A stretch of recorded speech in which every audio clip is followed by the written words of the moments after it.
les manifestations à Los Angeles deviennent de plus en plus tendues.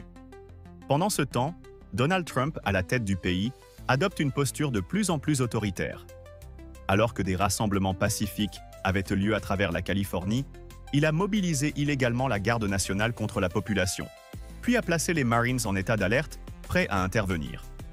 C'est le genre de pouvoir qu'il semble avoir toujours recherché, semer la peur pour régner.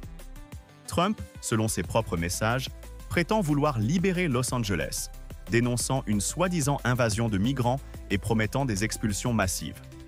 Mais à Los Angeles, on ne veut pas être libéré. Cette ville, comme une grande partie de la Californie, est fière de sa diversité, de ses origines immigrées et de ses habitants qui travaillent dur, qu'ils soient documentés ou non. Ce que fait le régime Trump, ce n'est pas la sécurité, c'est une persécution ciblée. Les agents de l'ICE, Immigration, traquent des gens dans les tribunaux, devant les écoles, sur les lieux de travail, provoquant la séparation de familles, l'arrestation de mères allaitantes, de pères et d'enfants. Tout cela dans un but: provoquer la colère, attiser le chaos. Et ensuite, prétendre qu'il faut rétablir l'ordre. Soyons clairs, Trump ne fait pas cela pour la justice, il agit par racisme.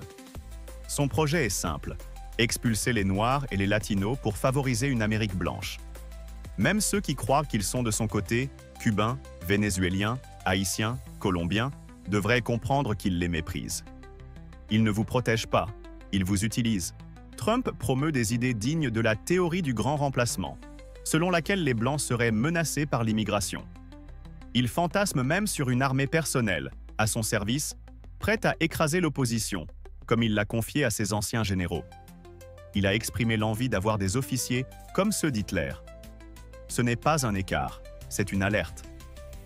Pendant que Trump appelle à envoyer l'armée contre des Américains, ailleurs dans le monde, des leaders comme Zelensky se battent pour défendre leur pays contre de vraies invasions, contre de vrais tyrans.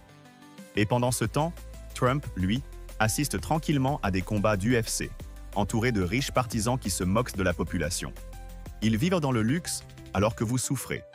Ils rient de vos problèmes. Ils vendent des objets dérivés, exploitent la politique pour s'enrichir et vous utilisent comme levier pour leur pouvoir.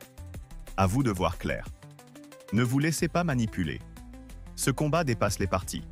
Il s'agit de préserver la démocratie, la justice et la dignité humaine. Refusez la haine. Refusez les mensonges. Ne soyez pas l'instrument de ceux qui vous méprisent.